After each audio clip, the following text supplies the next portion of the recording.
सुबह उठ के उदय ने ऑफिस चला गया। ऑफिस का पहला दिन अच्छा ही रहा। उदय ने काम के साथ साथ काफ़ी लोगों के साथ बातचीत भी की। तभी उसने देखा कि एक आदमी कमरे के किनारे बैठकर काम कर रहा है। उदय काम के बीच में उसे देख रहा था। उस आदमी ने भी उदय को घूर रहा था। कभी कभी वो किसी से कुछ बातें नहीं करता, बस एकाग्रचित्त होकर काम कर रहा था और कभी कभी उदय को घूर रहा था। ऑफिस का पहला दिन है, इसलिए उदय उनको कुछ नहीं पूछा। शाम 5 बजे उदय ऑफिस से निकल गया। कुछ दूर आके उसे एक रिक्शा मिला। भैया, जाएंगे कल्याणी पर? उदय ने पूछा। जा सकता हूँ, पर ज़्यादा रुपया देने पड़ेंगे आपको, रिक्शा चालक ने जवाब दिया। ज़्यादा रुपया क्यों दूँ? कल ही तो एक रिक्शा चालक ने कम पैसे में ले गया। उदय थोड़ी सी गुस्से में आके कहा। तब मैं वहाँ नहीं जा सकता, कोई नहीं जाना चाहता उधर। चालक ने भी गुस्से में आके कहा। उदय के पास रिक्शा में चढ़ने के अलावा कोई चारा नहीं था, क्योंकि सच में वहाँ जाने के लिए रिक्शा नहीं मिलता है। उदय कुछ सोचे बिना ही रिक्शा पर चढ़ गया। ज़्यादा पैसे देंगे, अब चलो तुम, उदय ने उस रिक्शा चालक को कहा। रिक्शा में जाते जाते उदय को उस चालक ने कहा कि साहब, ज़्यादा रात होते तो मैं वहाँ नहीं जाता। क्यों नहीं जाते? उदय ने उस रिक्शा चालक को पूछा। चालक ने उसे कहा कि बहुत साल पहले वहाँ एक दुर्घटना घटी, इसलिए उस गांव में ज़्यादा लोग नहीं रहते। उदय ने उससे पूछा कि अगर दुर्घटना घटी तो नहीं रहने का क्या मतलब? बात करते करते उदय ने हवेली के सामने आ गया। कहाँ है आपका घर? उस चालक ने कहा। उदय ने कहा, मैं इसी हवेली पे रहती हूँ। उसने उदय की ओर देख के कहा, इधर आप अकेला रहते हो? हाँ, क्यों? उदय ने कहा। उस चालक ने कहा, कुछ नहीं। उदय रिक्शा से उतरते ही वो जल्द ही वहाँ से चला गया। उदय को अभी भी कुछ समझ नहीं आया। उदय हवेली के ओर जा ही रहा था कि वो देखा कि कल रात की वही लड़की उसके सामने खड़ी है। उदय उसे देखकर हैरान होके कुछ समय चुप रहा। वो कभी सोचा ही नहीं था कि वो लड़की उसके लिए वहाँ पर खड़ी होंगी। वो कुछ बोलते उससे पहले ही उस लड़की ने बोली, कैसे हो? ठीक हूँ, उदय ने जवाब दिया। आप बाहर खड़ी है, घर के अंदर चलिए। कल तो आपका नाम ही पूछना भूल गया। वैसे क्या है आपका नाम? कल्याणी। कल्याणी है मेरी नाम, उस लड़की ने उदय को जवाब दिया। वो अंदर आ ही रही थी कि अचानक ही वो उदय के घर के सामने आके रुक गया। उदय ने कहा, आइए ना। नहीं, मैं नहीं आऊँगी, वो थोड़ी सी गुस्से में आके कही। उदय ने उस लड़की के चेहरे की ओर देखा। वो देखा कि उसने घर के ठीक सामने भगवान की यज्ञ करे हुए एक टोकरी लटकी थी। उस लड़की ने उसकी ओर देख रही है और गुस्से से ये सब कह रहा है। उदय ने कहा, मेरी माँ ने रखी है। उस लड़की ने उदय को पूछा, आप ये सब विश्वास करते हैं? उदय ने कहा, कोई आस्था या अविश्वास की बात नहीं है। मैं सिर्फ ये मानता हूँ कि अगर मैं खुद को अच्छी तरह और ईमानदारी से काम करूँगी तो सब ठीक होगा। उस लड़की ने कहा, तो ये सब क्यों रखा? फेंक दो। उदय ने कहा, मम्मी ने रखी है तो फेंकना ठीक नहीं होगा। उस लड़की ने गुस्से से कहा, ठीक है, चलती हूँ मैं अब। उदय ने कहा, एक बार अंदर तो आइए। वो लड़की ने कहा, नहीं। ऐसे कह के वो जंगल की ओर जो रास्ते हैं वहाँ से चला गया। उस लड़की क्यों गुस्सा थी, क्यों वो घर के अंदर आते आते चली गई, उदय को कुछ भी समझ नहीं आया। अगले दिन उदय के घर के सामने आके अचानक ही उस लड़की ने उदय को पूछा, शादी करेंगे आप मुझसे? उदय चौंक गया। उसने कहा, अंदर आइए, बैठकर बात करते हैं। उस लड़की ने कहा कि आप पहले जवाब दो, फिर सोचेंगे। उदय को कुछ समझ नहीं आ रहा था। उदय को वो लड़की पसंद थी। वो उसे उसके घर वालों से भी मिलाना चाहते थे। उस लड़की ने बोला कि अगर तुम राजी हो तो घर वालों को बोलने की ज़रूरत नहीं है। उदय ने सोचा कि उसे उसके मन की बात कैसे पता चला। उदय कुछ कहता कि उस लड़की ने उसको पूछा, राजी है आप? हाँ राजी हूँ, पर घर वालों को कहने पड़ेंगे। तुम्हें उन लोगों से मिलाऊंगा एक दिन, उदय ने उस लड़की को कहा। उस लड़की ने कहा कि ठीक है। उदय ने उससे पूछा कि बाहर खड़े ही बात करेंगे कि अंदर भी चलेंगे? आ सकती हूँ, पर उस टोकरी को फेंकना होगा तुम्हें। मैं ये सब नहीं मानती। उदय ने सोचा कि इस टोकरी की वजह से दोनों के बीच गलतफहमी हो सकता है, इसलिए वो उस टोकरी को वहाँ से निकल के फेंक दिया। कल्याणी अब घर के अंदर आके बैठ गई। उदय ने कहा, चाय पियोगे? मैं लाती हूँ बनाकर, कल्याणी ने कहा। ऐसे कह के वो किचन की ओर चला गया। उदय मन ही मन खुश होने लगी। बट कुछ ही सेकंड्स के अंदर वो चाय ले आई। इतनी जल्दी? उदय ने कहा। उदय ने कुछ सोच पाता इससे पहले ही कल्याणी ने कहा, कैसी लगी मेरी हाथ की चाय? अच्छी है, उदय ने कहा। कल चलो ना मेरे पापा से बात करने, कल्याणी ने उदय को कहा। अचानक ही कमरे के लाइट्स फ्लिकर करने लगी और उसके बाद झट से ऑफ हो गई। उस समय घर में सन्नाटा के अलावा कुछ नहीं था। ऐसी सन्नाटा जैसे अगर सूखी पत्ती ज़मीन पर गिरेगी तो आवाज़ सुनाई देगी। अचानक ही जेनू काका ने उदय को बुलाया। बाबू आप घर पर हो क्या? काका ने बोला। उदय घर के बाहर के ओर देख के बोला, हाँ काका। बत्ती नहीं जलाया? उन्होंने पूछा। उदय ये सुन के उसके सामने बैठी कल्याणी की ओर देखा और चौंक गया। वो वहाँ नहीं थी। काका ने घर के अंदर आते ही लाइट्स चली आई। उदय मन ही मन सोचने लगा कि कहाँ गई ये कल्याणी। शायद शर्मा गई है काका को देख के। यहाँ की लड़की है, शायद काका उसे पहचानता है, इसलिए चली गई। काका मैं शादी कर रही हूँ, उदय ने काका को कहा। अच्छा, कब? काका ने पूछा।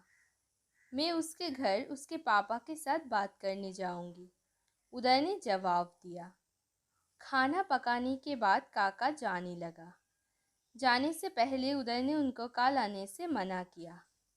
उदय ने कहा, कल आपको आने की ज़रूरत नहीं है, मैं घर पर नहीं रहूँगा। काका ने हाँ में सर हिला के चला गया। उदय सोच रहा था कि काका ने एक बार भी उस लड़की के बारे में नहीं पूछी कि किससे वो शादी कर रहा है। खाना खाने के बाद जब उदय ने सोने गए तब अचानक ही तूफान आया। वो खिड़की बंद करने ही वाले थे कि फिर वही नज़ारा उसको चौंका दिया। एक लड़की उसे जंगल के अंदर से घूरे जा रही है। उदय इतना डर गए कि जैसे वो लड़की उदय के सामने आके झट से उसका जान ले लेगी। उदय का हाथ पैर जैसे जम गया था। फिर भी वो हिम्मत करके खिड़की बंद कर दी और सोने चला गया। रात में एक डरावना सपने देख के अचानक ही उदय उठ गया। वो देखा कि उसे एक लड़की हाथ पकड़ के जंगल की ओर ले जा रही है। उसका मुंह ढकी हुई है। उदय कोशिश करके भी उसका मुंह नहीं देख पा रहा है। उदय नींद से अचानक ही उठने के बाद देखा कि उसका सारा शरीर पसीना हो गया। उसके बाद उसे नींद नहीं आया। अगले दिन सुबह जब वो ऑफिस गए, तब उदय ने देखा कि जो आदमी एक कोने में बैठकर काम करते थे, किसी से बात नहीं करता, वो आज नहीं आए। उदय ने ज़्यादा ध्यान नहीं देकर जल्दी उसका काम निपटा कर वहाँ से निकल गया। आज वो खुश थे क्योंकि आज वो कल्याणी के घर जाने वाला था, शादी के बारे में उसकी पापा से बात करने के लिए। शाम के बाद उदय रेडी हो रही थी। कल्याणी जब आए तब वो उसके साथ चला गया। जो टोकरी उदय ने फेंक दी थी, उदय की माँ ने उससे एक धागा निकल के उदय के हाथ में पहनाई थी। जाते जाते जंगल में एक जगह कल्याणी के पैर में कुछ चिपक गया। मैं देखती हूँ, उदय ने कहा। नहीं नहीं, मुझे छुओ मत, कल्याणी ने कहा। कह के वो चलने लगी। उदय कुछ सोचे बगैर ही उसके पीछे पीछे चलने लगी। जाते जाते उस लड़की ने उदय को घना जंगल के अंदर ले गए। जंगल के इतने अंदर इतनी सुंदर हवेली है, इसे देख के उदय चौंक गए। उदय और भी चौंक उठा जब वो देखा कि वही आदमी जिसे वो ऑफिस में रोज दिखता था और आज नहीं दिखा। उदय कुछ कहता इससे पहले ही कल्याणी ने कहा, आओ मेरी पापा से मिलो। उदय ने आगे बढ़कर मुस्कुरा के कहा कि कैसे हैं आप। उस आदमी ने हाँ में सर हिलाया। अंदर आओ, कल्याणी ने कहा। घर के अंदर बहुत सुंदर थे, उदय की हवेली से भी बहुत ज़्यादा। सब कुछ जैसे अलग ही थे वहाँ पे। दो लड़कों की मूर्ति थी। उदय को लग रहा था कि जैसे वो दो मूर्ति असली है। उदय घर के अंदर जाके बैठ गए। कल्याणी खाना ले आई। पापा, ये हमारी शादी के बारे में बात करने के लिए आई है। कल्याणी उस आदमी को और देखा और कहा, अगर तुम दोनों राज़ी हो तो मैं भी राज़ी हूँ। उस आदमी ने कहा। बात ख़त्म करके कल्याणी उदय को घर तक पहुँचा दिया, क्योंकि वहाँ उदय नए हैं, रास्ता भटक भी सकता है। घर आके उदय ने घर वालों और उसके दोस्त राहुल को सब कहा। उन्होंने उस लड़की को देखना चाहा। कल्याणी अगले दिन शादी की तारीख बताने के लिए आई। उदय ने कहा, घर वाले तुमसे मिलना चाहते हैं। उसकी वो शांत नील आंखें, कोमल स्वभाव देख के सबको वो पसंद आ गई। सबसे मिलके वो चला गया और बताया कि कल ही शादी की डेट है।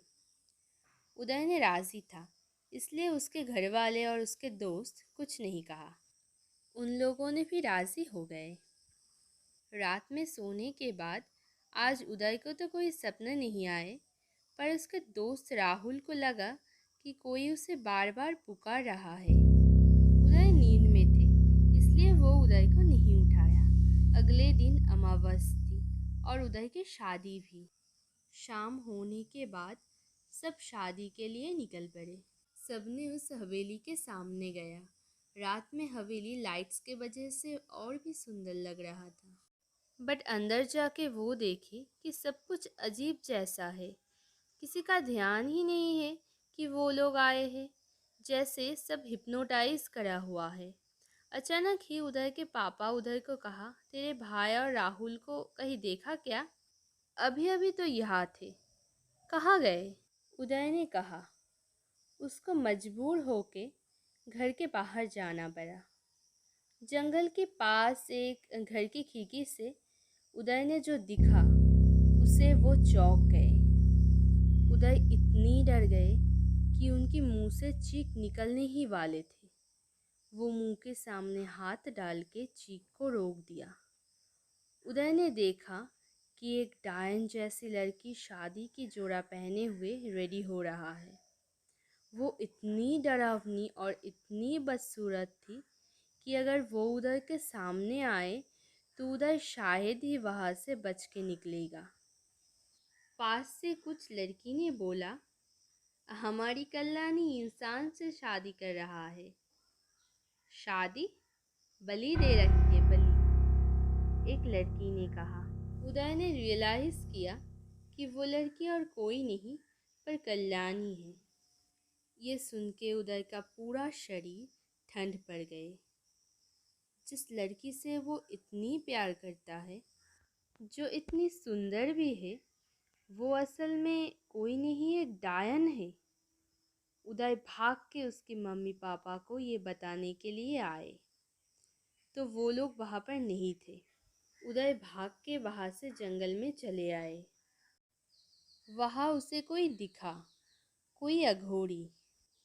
मुझे बचा लीजिए और मेरे फैमिली और मेरे दोस्त को भी बचा लीजिए, उदय ने कहा। अघोरी ने कहा, मैं तेरा ही इंतज़ार कर रहा था।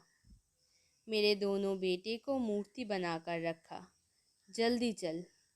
अगर वो तेरे भाई या फिर तेरे दोस्तों में से किसी एक को मूर्ति बना दी तो फिर उन लोगों को बचाना असंभव होगा, क्योंकि 3 लोगों को मूर्ति बनाने के बाद वो डायन इतनी शक्तिशाली हो जाएगी कि मेरे लिए उससे मुकाबला करना नामुमकिन हो जाएगा।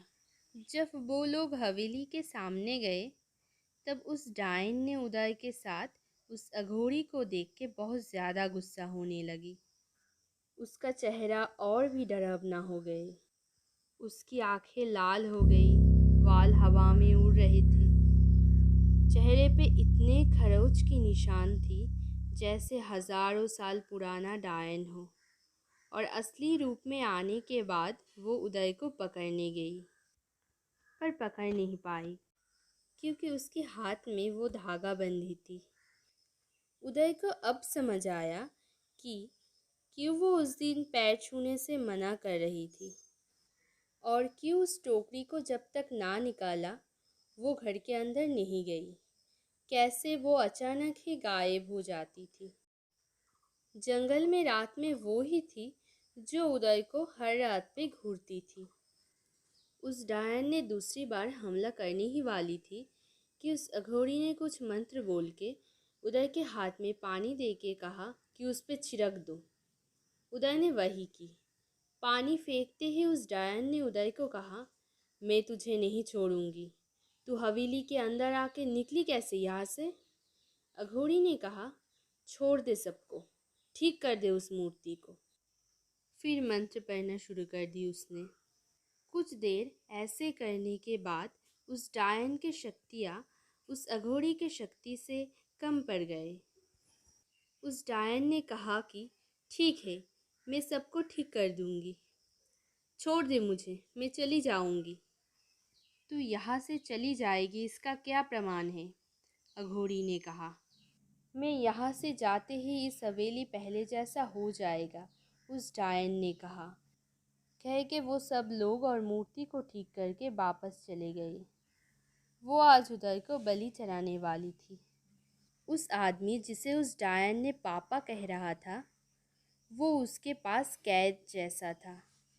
वो उदय के पास आके बोला, बाबू मुझे क्षमा कर दो। अगर मैं तुम्हें कुछ कहता तो वो मुझे मार देता। तुम जब से इस गांव में आए हो उसे तुम पर नज़र थी। अघोरी ने कहा, हजारों साल पहले उसकी शादी वाले दिन उसका पति नहीं आया, क्योंकि उसके पति ने किसी और से शादी करने वाला था। उसके बाद वो उसे ढूंढ के बलि दे दी और खुद भी मर गई और डायन हो गई। ऐसे ही हर साल वो शादी के दिखावा करके एक बलि देती है और धीरे धीरे शक्तिशाली बनती है, और जो उसे मना करता है उसे वो मूर्ति कर देता है। तीनों मूर्ति बनाने के बाद वो और भी शक्तिशाली हो जाती। उसे रोका नहीं जा सकता। उसे रोका जा सकता तब भी जब कोई हवेली के अंदर शादी करने के लिए आए और शादी से पहले ही बाहर चला जाए। किसी ने आज तक उस बलि होने से बचा नहीं, सिवाय उदय की, क्योंकि उसके हाथ में वो धागा था। वो उदय से कहा, तुम्हें कोई रोक नहीं पाता। सबने ये सुन के हैरान रह गया। उदय ने सोचा कि उसकी शादी के वजह से उसकी फैमिली मेम्बर्स और उसके फ्रेंड को जान जा सकती थी। कितनी बड़ी भूल हुई उससे। उस डायन को हवेली के जाने के बाद वो खंडर जैसे बन गए। उसके बाद उस अघोरी ने और उदय के साथ साथ सब लोगों ने जल्दी वहाँ से निकल गए। कुछ दिन बाद उदय ने उस हवेली और उस गांव छोड़ के होटल में शिफ्ट हो गए। अगर आपको मेरी स्टोरी पसंद आए तो सब्सक्राइब कर देना और कमेंट में ज़रूर बताना कि कैसा लगा मेरी स्टोरी।